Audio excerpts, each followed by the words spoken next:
بسم اللہ الرحمن الرحیم۔ حضرت امام محمد رحمہ اللہ نے روایت کیا ہے کہ ام المومنین سیدہ عائشہ صدیقہ رضی اللہ تعالیٰ عنہ فرماتی ہیں،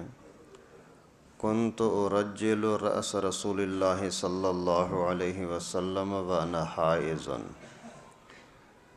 کہ امی عائشہ کہتی ہیں کہ میں حیض کی حالت میں بھی رسول اللہ صلی اللہ علیہ وسلم کے سر مبارک کے بالوں کو کنگھی کیا کرتی تھی۔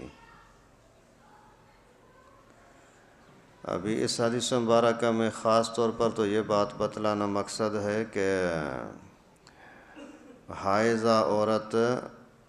کا جسم ظاہری طور پر کام کاج کے اعتبار سے، ہاتھ ملانے کے اعتبار سے، کھانے پکانے کے اعتبار سے پاک ہے، ایسے کام کرنے کی کوئی منع نہیں ہے۔ اور ساتھ ساتھ میں اس بات کا بھی اشارہ ہوا کہ پیغمبر کریم صلی اللہ علیہ وسلم گھر والوں کے ساتھ بے تکلفی کے ساتھ رہتے تھے، پیار محبت کرتے تھے، ایک دوسرے کے جسم کے ساتھ ویسے ہی کھیلتے رہنا جیسے ہی دیہات کے اندر عورتیں ہوتی ہیں، مرد بیٹھا ہوتا ہے، عورتیں آ کر کے جوؤں کے بہانے سے سر کے اندر کھجلی کرنا اور جوئیں ڈھونڈنا شروع کر دیتی ہیں۔ اس طرح کا پیار محبت کا ماحول، بے تکلفی کا ماحول، یہ بھی مسنون ہے۔ اور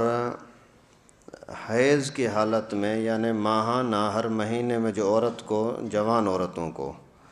بڑھاپے میں یہ سلسلہ ختم ہو جاتا ہے، جوان عورتوں کو جو پلیتی کے دن آتے ہیں وہ کم سے کم 3 دن ہوتے ہیں، 3 سے کم نہیں ہو سکتے، زیادہ سے زیادہ 10 دن ہوتے ہیں، 10 سے زیادہ نہیں ہو سکتے۔ اگر عادت سے ہٹ کر 3 دن، 5 دن، 7 دن، 8 دن، 9 دن، 10 دن جو بھی عادت ہے، اس عادت کے بعد بھی اگر خون آ رہا ہے تو اس خون میں نمازیں وغیرہ پڑھنی ہوں گی، وہ پلیتی والا خون یا پلیتی والے دن نہیں کہلائیں گے۔ خیر یہ مسائل سارے پہلے میں نے آپ کو بتائے تھے، لیکن آج حدیث مبارکہ چونکہ ایسی آئی اس وجہ سے مختصر باتیں آپ کو بتا رہا ہوں۔ اور ان پلیتی کے دنوں کے اندر نماز پڑھنا منع ہے، قضا کرنے کی بھی ضرورت نہیں، قضا نہیں کرے گی۔ اور قرآن پاک پڑھنے کی منع ہے، کعبۃ اللہ کا طواف کرنے کے عمرے کے لیے گئی ہے تو بھی منع ہے، اور روزہ رکھنا بھی منع ہے، لیکن روزے کی قضا کی جائے گی، روزہ ہوتا ہی نہیں، بھلے رکھے تو بھی نہیں ہوتا۔ باقی یہ ہے کہ اکثر عورتیں لاپرواہی کرتی ہیں کہ جیسے ہی یہ پلیتی کے دن چلے جاتے ہیں نا، 5 دن، 8 دن، 10 دن تک اگر اس نے نماز نہیں پڑھی تو اس کے نماز نہ پڑھنے کی عادت بن جاتی ہے۔ اس کے لیے پھر بزرگوں نے نسخہ یہ بتایا ہے کہ حائضہ عورت کو اس پلیتی والے دنوں کے اندر نماز پڑھنا منع ہے، لیکن ذکر کرنا منع نہیں ہے۔ تو وہ مصلی پر باقاعدہ بیٹھے، جیسے وضو وغیرہ کر کے بیٹھتی ہے اور نماز پڑھتی ہے نا، وہاں آ کر کے نماز نہ پڑھے، ایسے ہی بیٹھ جائے، ذکر کرے 5-10 منٹ کے لیے نا، پھر اس کی یہ عادت بنی رہے گی، عادت ٹوٹے گی نہیں، پھر نماز کو چھوڑے گی نہیں۔ باقی اس کے علاوہ کھانا پکانا ہے،